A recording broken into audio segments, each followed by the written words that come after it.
అన్నవరం హైవేలో టీఎస్ఆర్టీసీకి చెందిన service number 8713 Visakhapatnam నుండి భద్రాచలం వెళుతున్న సూపర్ లగ్జరీ బస్సుకు పెను ప్రమాదం తప్పింది.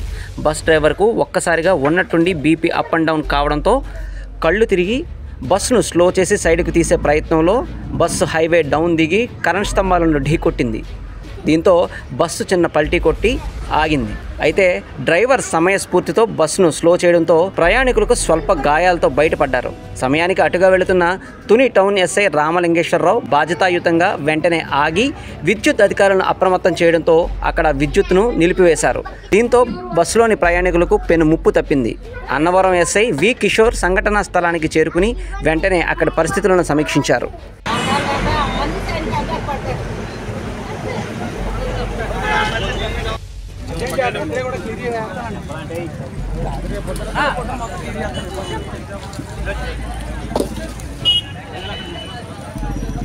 दूसरा बस आएंगे नहीं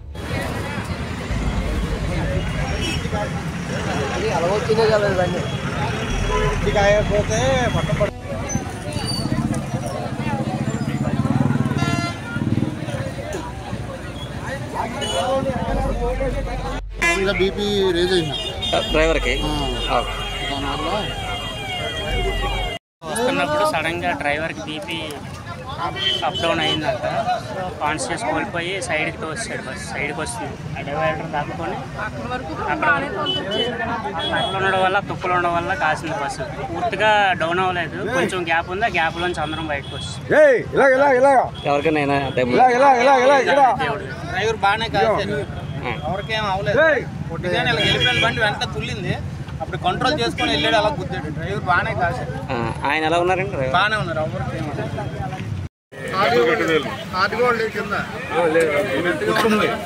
ఎవరికి తెలంగాణ సంబంధించిన బస్సు విశాఖపట్నం నుంచి భద్రాచలం వెళ్తూ మన కాకినాడ మన కత్తిపూడి ఆర్టీఓ ఆఫీస్ దగ్గర వచ్చేపాటికి డ్రైవర్ గారికి కొద్దిగా బీపీ డౌన్ అవడంతో బండి పక్కకు ఒరిగి పడిపోయింది. దానివల్ల అందులో ప్రయాణిస్తున్న 21 మంది ప్యాసింజర్స్ కూడా ఎవరికి ఎటువంటి ఇంజురీస్ కానీ ఎవరికి ప్రాణాయామే లేదు. బండి పక్క పడిపోవడం తప్ప ఎవరికి ఎటువంటి ఇంజురీస్ లేవు. అందరినీ కూడా సేఫ్గా తీసుకొచ్చి బయట రోడ్ మీద పెట్టి వాళ్ళందరినీ కూడా ఎవరికి చిన్న చిన్న ఇంజురీస్ ఉన్న వాళ్ళని అంబులెన్స్ ద్వారా హైవే అంబులెన్స్ ద్వారా వాళ్ళని దగ్గరలో ఉన్న హాస్పిటల్ పంపించడం జరుగుతుంది.